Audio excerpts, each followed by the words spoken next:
December 2వ తేదీ నుంచి ఈ రోజు వరకు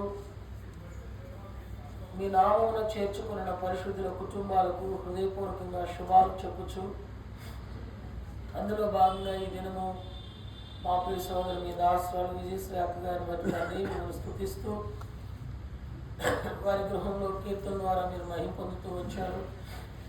కొద్ది నిమిషాలు మీ వాక్యం మా గమనంలో భద్రపరుస్తూ రమ్మని దేవా కావాల్సిన తలంపులు దయచేయండి. ఇదని పరిచర్య ద్వారా ఒక్కరైనా నూతనంగా మీ రక్షణ ఆశీర్వాదంలోనికి రావడానికి సహాయం చేయండి. అక్కర కొలది కావాల్సిన తలంపులు దయచేయండి. యేసుక్రీస్తు నామమున స్తుతించి ప్రార్థించి వేడుకుంటున్నాం మా తండ్రి, ఆమేన్. లూకా సువార్త 2వ అధ్యాయము 10వ వచనం దయచేసి ఎవరైనా చదవండి. అయితే ఆ దూత భయపడకుడి, ఇదిగో ప్రజలందరికీ కలుగబోవు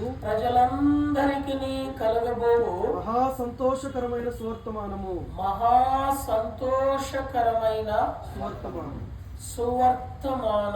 చాలా ఇదే నా ప్రవచన తలంపు ఏమిటంటే, ఈ లోకంలో మనము నిద్ర లేచిన దగ్గర నుంచి నిద్రపోయేంత వరకు రకరకాలైన వార్తలు వింటూ ఉన్నాం. ఎక్కడ ఏ వార్త విన్నా శుభవార్త చెప్పేవాళ్ళు కనబడట్లా.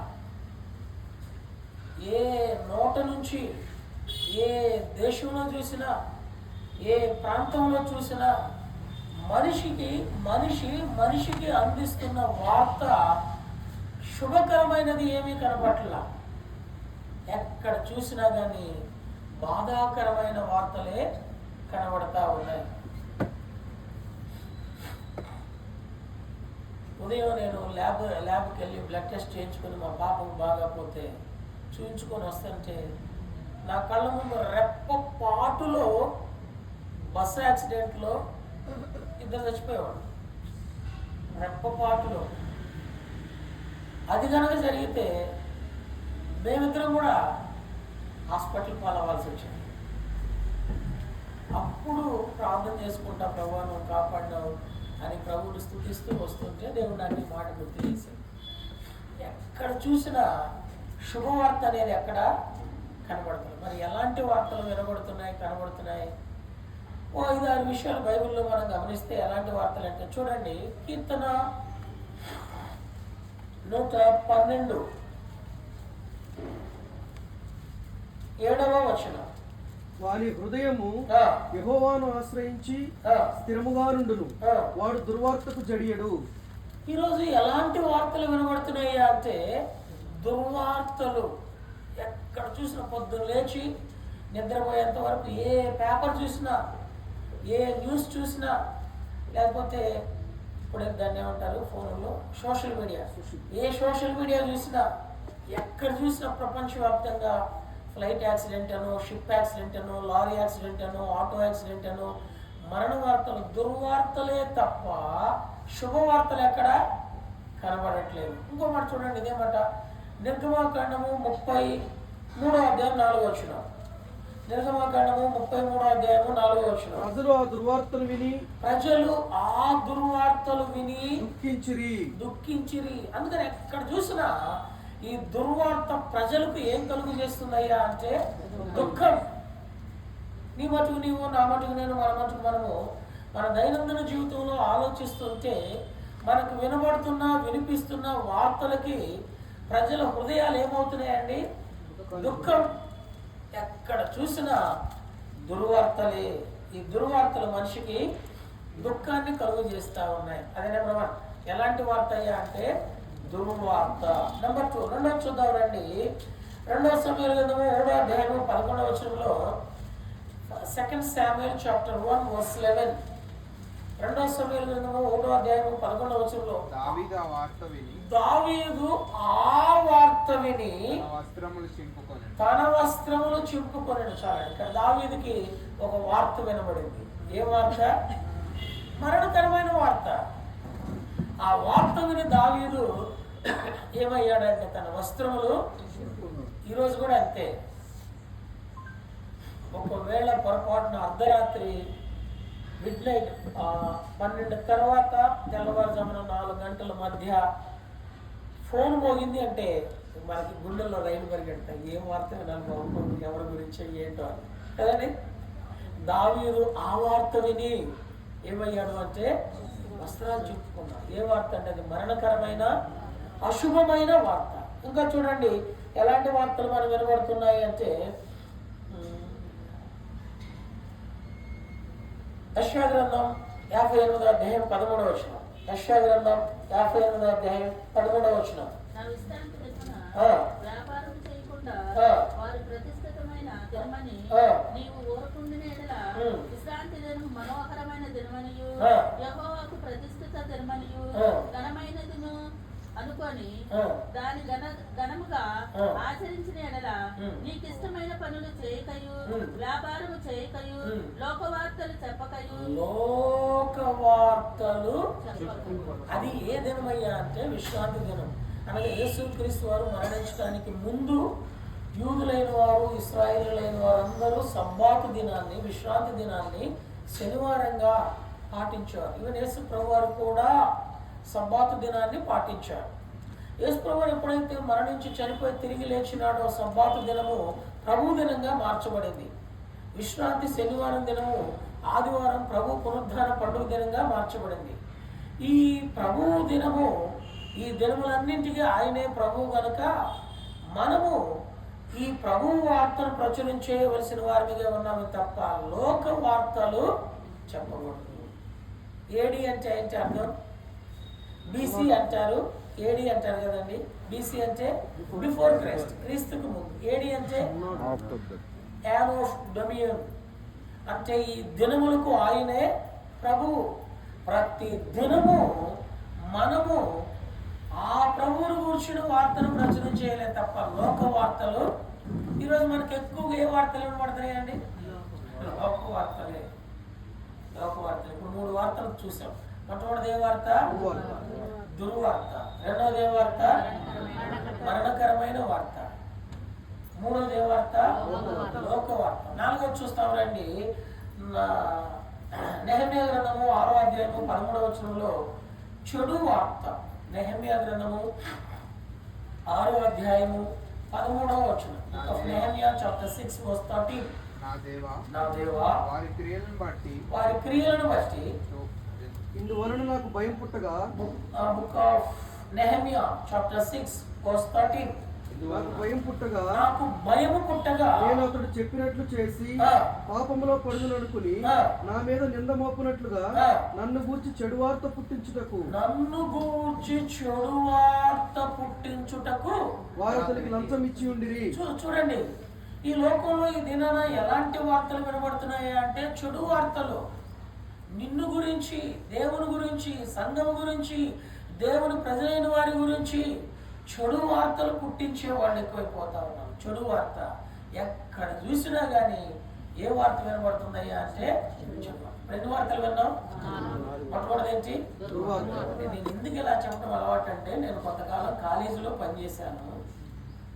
రెండోది కొద్ది నిమిషాలు గడిపినా కానీ దేవుని వాక్యం ప్రతి వారి హృదయంలో అలా ముద్రించబడాల. లేకపోతే నేను దేవునికి లెక్క చెప్పాలన్నా భయం. ఇక్కడ మొదటిదే వార్త దుర్వార్త, రెండోదే వార్త మరణకరమైన వార్త, మూడోదే వార్త లోక వార్త, నాలుగోదే వార్త చెడు వార్త. 5వది చూద్దాం రండి. నిర్గమాకాండము 23వ అధ్యాయము 1వ వచనం. లేని వార్తను పుట్టింపకూడదు. లేని వార్తను పుట్టింపకూడదు. అన్యాయపు సాక్ష్యమును పలుకుటకై దుష్టునితో నీవు కలియకూడదు. దుష్టునితో నీవు కలియకూడదు. కాబట్టి 5వది ఏ వార్త అండి? లేని వార్త. లేని వార్తలు ఎక్కువైపోతా ఉన్నాయి. లేని వార్తలు పుట్టింపు. లోకం ఇలా ఉందండి. ఇటువంటి లోకపు స్థితిలో ఇలా ఉన్నప్పుడు యేసుక్రీస్తు వారి లోకానికి పంపబడ్డాడు. ఎందుకు పంపబడ్డాడయ్యా అంటే లోకస్తులందరికీ శుభవార్త తెలియజేయాలి. యేసు ప్రభువు జన్మ ఎలాంటిదండి? యేసు ప్రభువు ఇప్పుడే నాకు దారిలో వస్తుంటే దేవుడు ఈ వర్తమానం ఇచ్చాడు. లోకస్తులందరికీ యేసు ప్రభువు జన్మ ఎలాంటిదండి? శుభవార్త చెప్పేది. లోకంలో దుర్వార్త ఉంది. మానవుడు భయకంపితుడవుతున్నాడు. లోకంలో మరణ వార్త ఉంది. ఏ సమయంలో ఏ మరణం వినాలో తట్టుకోలేకపోతున్నాడు. లోకంలో కూడా ఏం వార్త చూసాము? లోక వార్త ఉంది. ప్రభు వార్త గురించి ప్రచురం చేసేది లేకుండా పోయింది. 4వది లోకంలో చెడు వార్త. 5వది లోకంలో లేని వార్త. ఇంకోటి 6వది చూస్తే భయం వేస్తుంది. 6వది చూడండి, మీకా గ్రంథం 6వ వచనంలో శిక్షించే వార్త అంట. మీకా గ్రంథము 6వ వచనం. ఆలకించుడి, యెహోవా పట్టణం నాకు ప్రకటన చేస్తున్నాడు. జ్ఞానం గలవాడు నీ నామమును లక్ష్యపెట్టను. శిక్షను గూర్చిన వార్తను, శిక్షను నిర్ణయించిన వారిని గూర్చిన వార్తను ఆలకించు. ప్రియమైన సోదరి సోదరుడా, 6వదిగా ఎలాంటి వార్త అయ్యా అంటే శిక్షను గూర్చిన. అందుకనే యేసు వారి యొక్క సువార్త చెబుతా ఉన్నప్పుడు ఆలకించేవారు శిక్ష నుంచి తప్పించబడతారు. మీరు ఆ ప్రభు చెప్పిన మాట ఏంటంటే, మీరు సర్వలోకములకు వెళ్ళి సర్వ సృష్టికి సువార్తను ప్రకటించి నమ్మి రక్షణ పొందినవాడు లేక బాప్తిసం తీసుకున్నవాడు రక్షింపబడును. నమ్మని వానికి ఏమిటా శిక్ష? మనం శిక్షిస్తామా? మనమేమీ శిక్షించాం. మనలో ఉన్న పాపమే మనల్ని పట్టుకుపోయి ఆయనకు అప్పగిస్తే ఆయన శిక్షించేవాడిగా ఉన్నాడు. ఇలాంటి రకాలైన ఈ 6 రకాలైన వార్తలు భూమి మీద ఉంటే, ఇలాంటి ఈ భూమి నివాసులు ఎవ్వరు కూడా శిక్షకు గురి కాకూడదని దేవుడు తన కుమారుడైన యేసుక్రీస్తు వారిని లోకానికి పంపించాడు. అలాగైతే యేసుక్రీస్తు వారి లోకంలో జన్మించడం ద్వారా ఎలాంటి వార్త మానవులకి వినబడుతుంది? ఇప్పుడు మనం చదువుకునే భాగంలో 7 రకాలైన వార్తలు. వివరణ ఏమీ ఉండదు. ఊరిని అలా గుర్తు చేస్తాం. నెంబర్ 1 ఎలాంటి వార్త? లూకాసు వార్త 1వ అధ్యాయము 28వ వచనం. ఇలాంటి 6 రకాలైన వార్తలు వినబడుతున్న లోకానికి యేసుక్రీస్తు వారి యొక్క జన్మ ద్వారా కలిగే ఆ వార్త ఎలాంటిది అని అంటే, లూకాసు వార్త 1వ అధ్యాయం 28వ వచనం. ఆ దూత లోపలికి వచ్చి దయాప్రాప్తురాలా నీకు శుభము. ఏ వార్త అండి? అందుకని యేసు ప్రభువు మత్తయి సువార్త 10వ అధ్యాయంలో 11, 12 వచనాలలో తన సేవకులైన వారిని ఉద్దేశించి మీరు ఏ ఇంటికి వెళతారో ఆ ఇంటికి ఏ వార్త చెప్పాలా? శుభవార్త. అందుకని దేవుని సేవకులుగా సంఘములో, దేవుని సేవకులుగా దేవుని ప్రజలైన వారి యొక్క గృహాలలో, దేవుని సేవకులుగా ఎవరికైనా కానీ దేవుడు ఇచ్చినటువంటి ఆ ఆజ్ఞ ఏమిటయ్యా అంటే, యేసుక్రీస్తు వారి లోకంలో జన్మించింది ఎందుకయ్యా అంటే ప్రతి వారికి ఏమందించాలండి? శుభవార్త. నెంబర్ 1 దుర్వార్త వింటున్న మానవునికి యేసుక్రీస్తు వారి యొక్క జన్మ ద్వారా యేసుక్రీస్తు వారి జన్మను గురించి ఏ వార్త వినబడుతుంది? శుభవార్త. అబ్బా దేవా, నీ బుద్ధి జ్ఞానములు ఎంత దొడ్డవి. నిద్ర లేచిన దగ్గర నుంచి నిద్రపోయేంత వరకు ఏ రోజు ఏ క్షణాన ఏ సమయంలో ఏ వార్త నీ గుండెలు పగిలిపోతాయో అనుకుంటున్నటువంటి మానవునికి నీవు నీ దూతను పంపించి మానవునికి ఏ వార్త వినిపిస్తున్నావు?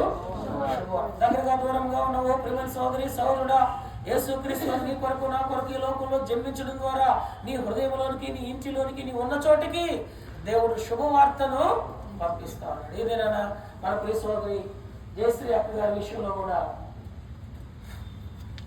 శుభవార్త.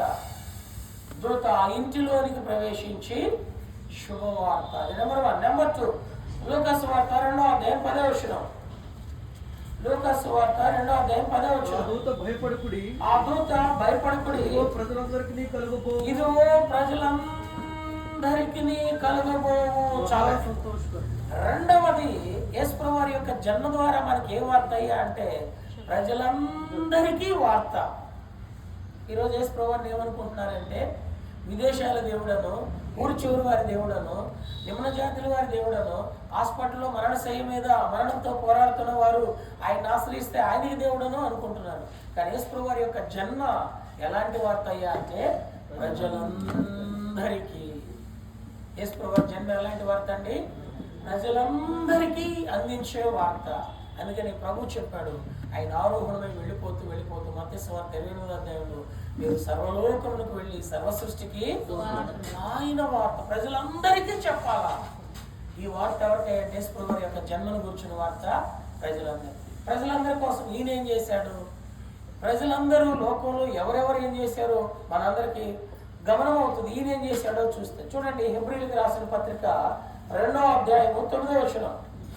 Book of Hebrews chapter 2 verse 9. దేవుని కృప వలన ఆయన ప్రతి మనుషుని కొరకు మరణం అనుభవించాడు. ప్రతి మనుషుని కొరకు ఆయన ప్రజలందరి కొరకు జన్మించాడు, ప్రజలందరి కొరకు మరణించడానికి వచ్చాడు. ఇంకో మాట చూడండి, 2 కొరింథీయులకు రాసిన పత్రిక 5వ అధ్యాయం 15వ వచనం. Book of 2 Corinthians chapter 5 verse 15. జీవించు వారి మీదట తమ కొరకు కాక తమ నిమిత్తము మృతి పొంది తిరిగి లేచిన యేసుక్రీస్తు వారు ప్రజలందరి కొరకు మృతి నొందాడు. యేసుక్రీస్తు వారు ప్రజలందరి కొరకే తిరిగి లేచాడు. కాబట్టి రెండోది కదండి, రెండోది యేసుక్రీస్తు వారు ప్రజలందరికీ సంబంధించిన వార్త. అందుకని అపోస్తలుడైన పౌలు అపోస్తల కార్యం 10వ అధ్యాయం 30వ వచనంలో చెప్పినాడు కదా, ఇది ఆ యేసుక్రీస్తు అందరికీ, ఇది ప్రజలందరికీ సంబంధించిన వార్త. ప్రార్థనకి వెళ్ళే వాళ్ళకు, విదేశాల వాళ్ళకు, యేసు ప్రభు వారికి సంబంధించిన వాళ్ళకు కాదు. యేసు ప్రభు వారి జన్మ వార్త ఎవరికండి? ప్రజలందరూ. ఎందుకంటే ప్రపంచంలో రోజులు సంవత్సరాలు జరుగుతున్న కొలది యేసు ప్రభు వారి యొక్క జన్మ వార్త విస్తారముగా అందించబడుతుంది. న్యూస్ పేపర్స్ ద్వారా, టీవీ ఛానల్స్ ద్వారా, సోషల్ మీడియా ద్వారా శక్తి వంచన లేకుండా విస్తారముగా ఆయనను గూర్చిన వార్త రచన చేయబడుతుంది. ఇది రెండోది. మూడోది చూడండి, అదే లూకాసు వార్త 2వ అధ్యాయం 10వ వచనం. లూకాసు వార్త 2వ అధ్యాయం 10వ వచనం. ప్రజలందరికీ కలుగబో మహా సంతోషకరమైన సువర్తమానం. మొదటి నుంచి అయితే ఆ దూత భయపడకుడి. ఆ తర్వాత లూకాసు వార్త 1వ అధ్యాయం 28వ వచనం. 28. ఆ దూత లోపలికి వచ్చి ఆమెను చూచి, దయాప్రాప్తురాలా, నీకు శుభము. 30వ వచనం. మరియా భయపడకుము, దేవుని వలన నీవు కృప పొందితివి. మూడవది వార్త ఎలాంటి వార్త అంటే అభయం ఇచ్చే వార్త, నీ భయాన్ని తొలగించే వార్త. భూమి మీద మానవుడు ఏ భయాలతో భయపడుతూ ఉన్నాడో ఆ భయముల నుండి అభయం ఇచ్చే వార్త ఎవరయ్యా అంటే యేసుక్రీస్తు వారు. యేసుక్రీస్తు వారు ఎలాంటి భయములో ఉన్న వారికైనా అభయాన్నిచ్చే, ఈయన అభయము కలుగు చేసే వార్త చెప్పేవారు. ఒకసారి యేసు ప్రభు వారు సముద్రంలో వెళ్తా ఉంటే శిష్యులు ధోనిలో ఉన్నారు, ఈయన సముద్రం మీద నడుస్తూ ఉన్నారు. ఆయన చూసి వాళ్ళు ఏమయ్యారండి? భయపడ్డారు. నేనే ధైర్యము అంటే యేసు ప్రభు వారు వారికి ఉన్న భయానికి ఏమిస్తున్నాడు? అభయం ఇస్తున్నాడు. హెబ్రీయులకు రాసిన పత్రిక 2వ అధ్యాయం 14వ వచనంలో ప్రతి మానవుడు మరణకరమైన భయానికి భయపడుతూ ఉన్నాడు. ప్రభు అయిన దేవుడు మరణం నుంచి విమోచించేవాడు, విజయాన్ని ఇచ్చేవాడని ఆయన అభయం ఇస్తూ ఉన్నాడు.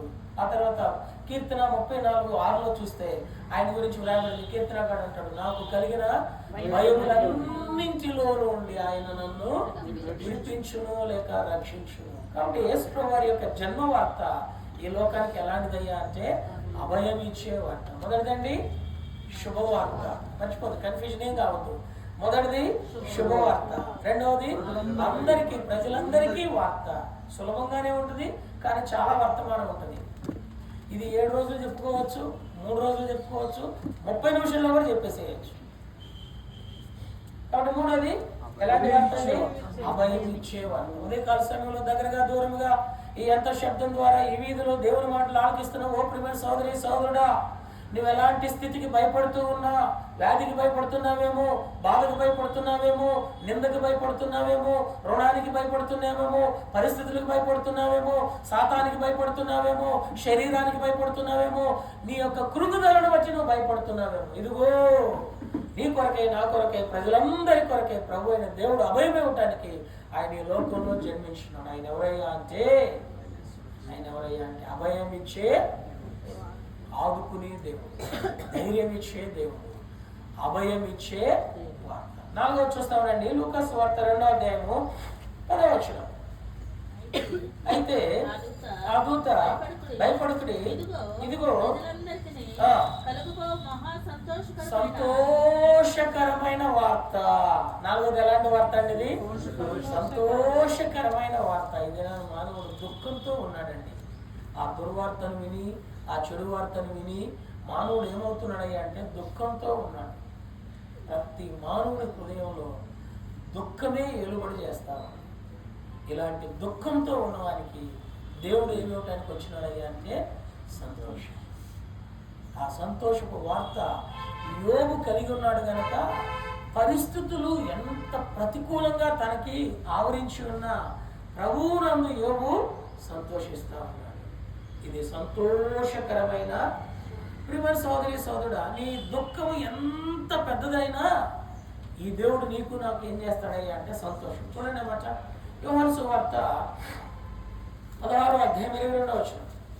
యోహాను సువార్త 16వ అధ్యాయం 22వ వచనం. అటువలే మీరు ఇప్పుడు దుఃఖపడుచున్నారు గాని మిమ్మల్ని మరలా చూచెదను. ఓ ప్రియమైన సోదరి సోదరుడా, ఎందుకయ్యా అంటే నీ కొరకు నా కొరకు యేసు ప్రభువు ఈ లోకంలో జన్మించాడు.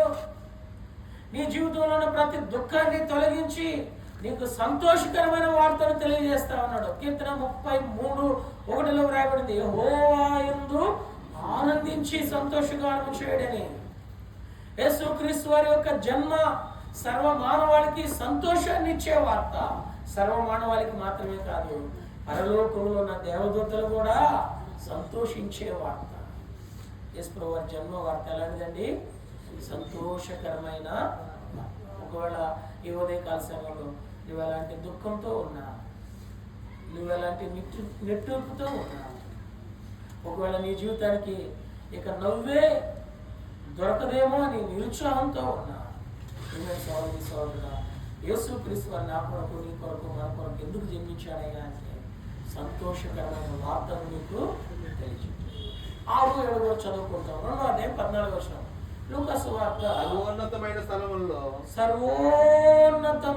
స్థలములలో దేవునికి మహిమయు ఆయనకి ఇష్టమైన మనుషులకు భూమి మీద సమాధానము. 5వది కదండి. 5వది ఎలాంటి వార్త?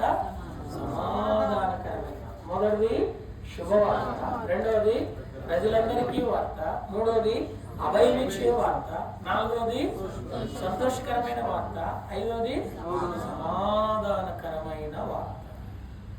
అందుకని యెషయా 9:6 ఆయన సమాధానకర్తయు ప్రభు అయిన దేవుడు సమాధానం అవడానికి. రోమ 5:9 ప్రకారం దేవుడికి మనకి శత్రుత్వం ఉన్నప్పుడు మన పాపాన్ని బట్టి తన కుమారుడైన యేసుక్రీస్తు వారి శిలువ రక్తం ద్వారా ఎఫెసీ 2:12 ప్రకారం మనలను ఆయనతో సమాధాన వారి జన్మ వార్త ఎలాంటిదయ్యా అంటే సమాధానకరమైన. 6వ చూస్తామండి, 2వ అధ్యాయం 12వ వచనం. లూకాసు వార్త 2వ అధ్యాయం 12వ వచనం. దానికి ఇదేమీ కానవాలు చాలండి. దానికి ఇదేమీ కానవాలు ఒక శిశువు పొత్తిగుడ్డలతో చుట్టబడి రొట్టెలో పరుండబెట్టింది. 6వ తలం ఏంటయ్యా అంటే వాస్తవికమైన వార్త. దానికి ఇదే మీకు ఆనవాలు. ఆనవాలు అంటే ఏంటి? రుజువు, గుర్తు. దేవదూత వచ్చి దావీదు పట్టణంలో నేను మీ కొరకు లోకరక్షకుడు పుట్టి ఉన్నాడు, ఓ వెళ్ళి చూడండి అని అన్నాడు అనుకోండి. ఎక్కడికి వెళ్ళాలి? దావీదు పట్టణంలో ఎక్కడికి వెళ్ళాలా? గొర్రెల కాపులారా, మీరు వెళితే మీకు ఆనవాలు ఏమిటయ్యా అంటే ఒక శిశువు ఏమై ఉంటాడు? రొట్టి గుడ్డలతో చుట్టబడి ఉంటాడు. ఈ రోజున యేసుక్రీస్తు వారు ఆ దినాన జీవించి చేసిన ఆ స్థలాలన్నీ హిస్టారికల్ ఎవిడెన్స్గా ఇశ్రాయేలు దేశంలో ఉన్నాయి. ఆయనను పరుండబెట్టిన తొట్టె, ఆయన పెరిగిన నజరేతు, ఆయన అద్భుతాలు చేసిన యెరూషలేము, ఆయనను సిలువ వేసిన గొల్గోతా, ఆయన తిరిగి లేచినటువంటి సమాధి, ఇవన్నీ మనకు ఆనవాలుగా కనబడతా ఉన్నాయి. ఆనవాలు, రుజువు. కాబట్టి యేసు ప్రభువు వారి యొక్క జన్మ ఎలాంటి వార్త అయ్యా అంటే వాస్తవమైన వార్త, నిజమైన వార్త. మనకి పూర్వీకులు పెద్దలు ఏమైనా చెప్పేటప్పుడు ఏమంటారంటే అనగనగా ఒక రాజు, అనగనగా ఒక రోజు, అనగనగా ఒక ఊరు అని అంటా ఉంటారు. విన్నారంటే ఎప్పుడన్నా? అంటే అర్థం ఏంటి? అనగనగా ఒక రాజు అంటే ఏ రోజు తెలియదు, అనగనగంటే తెలియదు. అనగనగా ఒక రోజు అంటే ఏ రోజో తెలియదు. అనగనగా చెప్పండి, ఒక ఊరు ఏ ఊరో తెలియదు.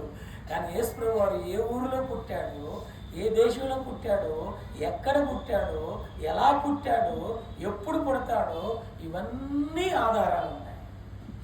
ఇవన్నీ ఆధారాలు ఉన్నాయి. ఇప్పటికీ ప్రపంచంలో ఎవరైనా సరే యెరూషలేము వెళ్ళి రుజువులు చూసుకోవచ్చు. ఆ నోవహు ఓడ అరారత్ కొండ మీద నిలిచింది ఆధారం ఉంది. ఐగుప్తు యొక్క ఫరో రథాలు ఎర్ర సముద్రంలో ఆనవాళ్ళు దొరుకుతూ ఉన్నాయి. యేసుక్రీస్తు వారి తలను పెట్టినటువంటి ముండ్ల కిరీటం ఆనవాలు ఉంది. ఆయన కాళ్ళకి చేతులకు కొట్టిన మేకులు ఆనవాలు ఉన్నాయి. ఆయన కొట్టిన కొరడాలు ఆనవాలు ఉన్నాయి. ఆయన రక్తపు ముద్దగా తడిసినటువంటి ఆ వస్త్రాలు ఆనవాలుగా ఉన్నాయి. ఇప్పటికీ యేసుక్రీస్తు వారి యొక్క రక్తం గడ్డగట్టకుండా స్రవిస్తూ ఆనవాలుగా ఉన్నది. కాబట్టి యేసు వారి యొక్క జన్మ ఎలాంటి జన్మ అయ్యా అంటే ఆనవాలు లేక వాస్తవికమైన వార్తలు ఇచ్చింది. ఆఖరిది 7వది లూకాసు వార్త 2:10. అయితే ఆ. ఆ దూత ఉమ్. భయపడుకుడి, ఉమ్. ఇదిగో ప్రజలందరికీ ఉమ్. కలుగబో మహా సంతోషకరమైన ఆ. సువార్తమానము ఉమ్. నేను మీకు తెలియజేయుచున్నాను. ఉమ్. దావీదు పట్టణమందు ఉమ్. నేడు రక్షకుడు మీ కొరకు పుట్టి ఉన్నాడు. 7వ తలంపు ఏమిటయ్యా అంటే రక్షణ వార్త. యేసు ప్రభువు జన్మ లోకానికి ఏ వార్త అండి? రక్షణ వార్త. లోకంలో ఎలాంటి వార్తలు వినబడుతున్నాయి? దుర్వార్తలు వినబడుతున్నాయి. లోకంలో ఎలాంటి వార్తలు వినబడుతున్నాయి? కలవరపెట్టే వార్తలు వినబడుతున్నాయి. లోకంలో ఎలాంటి వార్తలు వినబడుతున్నాయి? చెడు వార్తలు వినబడుతున్నాయి. లోకంలో ఏ వార్తలు వినబడుతున్నాయి? లేని వార్తలు వినబడుతున్నాయి. లోకంలో ఏ వార్తలు వినబడుతున్నాయి? రకరకాలుగా లోక వార్తలు వినబడతాయి. ఇలాంటి లోకపు స్థితి నశించి నిత్య నాశనానికి వెళుతూ ఉంటే దేవుడే తన కుమారుడైన యేసుక్రీస్తు వారిని లోకానికి పంపించి శుభవార్త అందిస్తున్నాడు. ఈ శుభం నీకు కావాలి అంటే, ఈ రక్షకుడు నీ హృదయంలో చేర్చుకున్నట్లయితే చిన్న ప్రార్థన. దేవా, నా కొరకు ఈ లోకంలో కన్యక మరియ గర్భంలో జన్మించిన నీవు నా హృదయంలో ఉండటానికి నేను ఆహ్వానిస్తున్నాను. దయతో నన్ను క్షమించు, నీ రక్తంతో కడిగి నీ కుమారుడుగా నన్ను అంగీకరించండి. మతం మార్చుకొని అవసరంలా, వేషం మార్చుకొని అవసరంలా, కులం మార్చుకొని అవసరంలా, పద్ధతులు మార్చుకొని అవసరంలా, మనసు మార్చుకొని నీవు మనసులో ఆయనకు చోటిస్తే ఆయన నీ జీవితానికి శుభాన్ని ఇస్తారు. నీవు నీ ఇంటి వారికి శుభకరంగా ఉండగలుగుతావు. కాబట్టి యేసుక్రీస్తు వారు ఇదిగో ప్రజలందరికీ కలుగబోవు మహా సంతోషకరమైన శుభం. ఆయనలో ఈ 7 అంతల వార్త మనకు దొరుకుతుంది. నువ్వు ఏ వార్తను స్వీకరిస్తావు? నీకు ఏ వార్త ఇష్టం? నువ్వు ఏ వార్త వైపు మనసు కలిగి తీర్మానం నీ ఇష్టం. నిత్య రక్షణ పరలోకం కావాలి అంటే యేసుక్రీస్తు వారి యొక్క శుభవార్తను స్వీకరిస్తే నిత్య రాజ్యం. అవసరం లేదు, నాది కాదు, నాది కాదు, ఈయన మాకు సంబంధం లేదు, ఈయన విదేశాలకు సంబంధించిన దేవుడు అనుకుంటే, ఇది నన్ను ఏ దుర్వార్త అయితే విని కలవరపడుతున్నావు, అదే దుర్వార్త నీ గురించి నీవు వినే ఆ పాతాళం నిన్ను పట్టుకొనుకున్నకు ఇదే మిక్కిలి అనుకూలమైన పాపుల రక్షకుడైన ప్రభు యేసునందు విశ్వాసం ఉంచుము. అప్పుడు నీవును నీ ఇంటి వారును గొప్ప ఆత్మరక్షణ, ఆత్మ క్షమాపణ పొందుదు. ఇది ఏ శుభవర్తమానం. మీ కొరకు ఇచ్చిన ప్రార్థన చేస్తాం. ప్రేమ కలిగిన మా తండ్రి, పరిశుద్ధుడు అయిన మా దేవ, యేసుక్రీస్తు వారి పరిశుద్ధమైన నామం పేరు స్తోత్రాలు చెల్లిస్తూ ఉన్నాం. ఈ ఉదయకాల సమయంలో మా ప్రియులు పివి రావు గారి గృహంలో రాష్ట్రాలు ప్రియ సోదరు విజయశ్రీ గారిని బట్టి ప్రభావాలను స్తుతిస్తూ ఉన్నాం. దేవా, ఈ లోకంలో దుర్వార్త ఏలుబడి చేస్తూ ఉంది. ఇటువంటి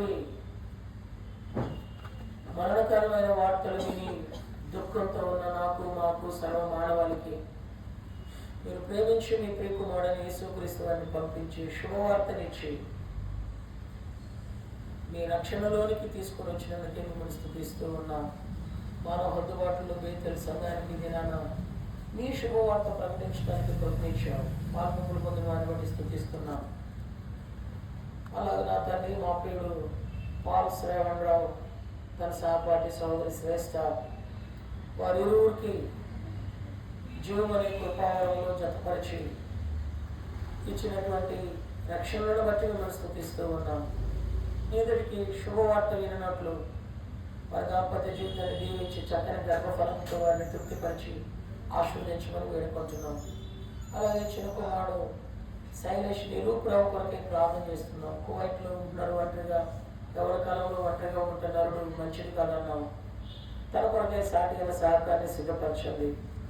ఇలాగూ మా ప్రియులు పివి రావు గారు, విజయశ్రీ గారి యొక్క తోబుట్టులు వారి కుటుంబాల కొరకు, ప్రత్యేకంగా యాంటోనీ రాజాజీ గారు, ప్రసన్న సిస్టర్ వారికి ఇచ్చిన బడులు సాత్విక సౌమిక కొరకు ప్రార్థిస్తున్నాం. రాగలిగిన ప్రియులైన వారందరి కొరకే ప్రార్థన చేస్తున్నాం. తండ్రి, మీరు అక్కడ పర్యంతం వరకు రహస్య రాకడలో మీతో ఎత్తబడేంత వరకు మీ రక్షణ వార్తను కలిగి రక్షించబడిన నీ సొత్తు, నీ స్వాచ్ఛము, మీ శుభవార్త అందించే వారిగా సిద్ధపరుస్తున్నాను. ఎవరైతే ఈ రక్షణ, ఈ శుభమును వ్యక్తిగతంగా కలిగి ఉన్నారో వారిని బట్టి వారి కుటుంబాలన్నిటినీ రక్షించి వారికి, వారి కుటుంబానికి శుభము పలుకున్నట్లు సహాయపడుతున్నాడు.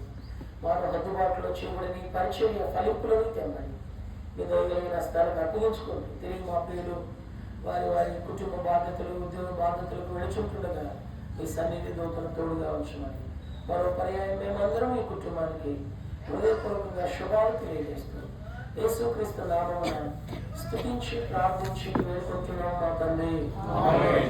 మన తండ్రి అయిన దేవుని ప్రేమ, కుమారుడైన యేసుక్రీస్తు వారి కృప, పరిశుద్ధాత్మ దేవుని యొక్క నీళ్ళ సహవాసం కుడి ఉన్న మనకును సకల పరిశుద్ధులకును, విశేషంగా మీ సోదరు విజయశ్రీకును, మరి విశేషంగా యేసుక్రీస్తు వారి యొక్క శుభవార్తను విని విశ్వసించి రక్షణ వ్యక్తిగతంగా కుటుంబంగా నిత్యత్వం కొరకు పొందాలని తీర్మానం కలిగిన తన వారందరికీ సదాకాలము దేవుడు తోడైంది, నడిపి, కాపాడి ఆశీర్వదించునుగాక.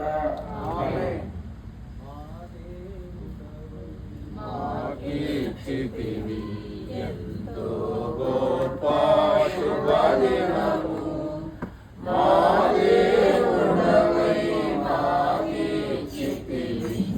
ఎంతో గొప్ప శుభదినము మేమందరము సాధించి సంతోషించెదము. మేమందరము సాధించి సంతోషించెదము. కొనియాడెదము మరువబడని మేలుల చేసెనని.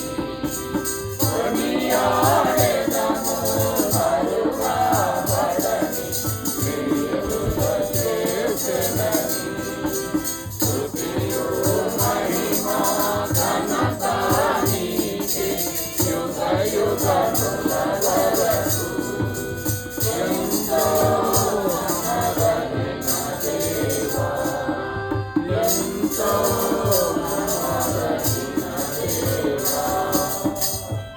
ప్రియులారా, ఈ విషయాలు మరింత ఎక్కువగా తెలుసుకోవాలని ఆశపడుతూ నా చిరునామా మన విజయవాడ పట్టణం నందు Bandar road Autonagar bus stand వెనుక జేసీ గ్రాఫిక్స్ ఆవరణలో బేతులు ప్రార్థనా మందిరం ఉన్నది. యేసుక్రీస్తు నామమున ప్రేమతో మిమ్మల్ని ఆహ్వానిస్తున్నాం. అన్నీ వచ్చి సత్య సువార్తను విని నీవులోని ఇంటి వారిని గొప్ప ఆత్మరక్షణ, శాంతి, సమాధానము, నెమ్మది పొందవలసిందిగా ప్రభు ప్రయత్నం చేస్తూ ఉన్నాం. సమయంలో తీసుకొచ్చిన ఆహారం కొరకు రాంగ్